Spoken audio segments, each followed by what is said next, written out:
سلام دوستای عزیزم، امیدوارم که مثل همیشه حالتون خوب باشه. من مرتضی هستم و امروز قرار با هم گردش داشته باشیم در جاده لاهیجان به رودبنه. امروز سه‌شنبه 13 شهریور ماه و ساعت حدود 10 صبح. به درخواست شما عزیزان تصمیم گرفتیم ولاگی از سه‌شنبه بازار رودبنه تهیه کنیم. امروز قصد داریم علاوه بر ولاگ گردش در این بازار، ولاگ مسیر لاهیجان به رودبنه رو هم برای شما عزیزان ضبط کنیم.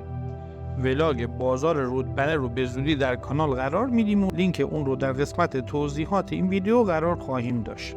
شهر رودبنه جزئی از شهرستان لاهیجانه که به کباب متری معروفه. کباب متری منظور سیخ‌هایی که حدوداً 1 متر طول داره و به خاطر تازگی و حجم زیادش طرفدارای خاص خودش رو داره. فاصله این شهر از شهر لاهیجان حدود 5 کیلومتره. شغل اصلی مردم این شهر کشاورزی، داری و پرورش ابریشمه. از جاهای دیدنی این شهر میشه به تالاب امیرکلایه اشاره کرد. در این ولاگ ما از میدان برق لاهیجان به سمت میدان گیل و شهر زیبای رودبنه خواهیم رفت.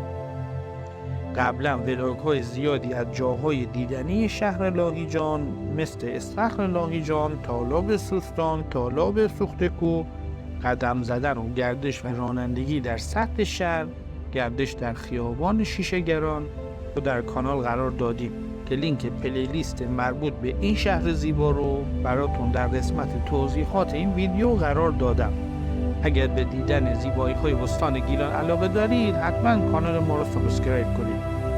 خواهشاً با لایک و کامنتاتون ما رو در مسیر بهتر شدن حمایت کنید و برامون بنویسید که دوست دارید از کجای گیلان زیبا براتون ولاگ تهیه کنیم. در ضمن در روزهای یک شنبه و پنجشنبه هر هفته در این کانال ولاگ جدید قرار داده میشه. امیدوارم که از این گردش لذت ببرید.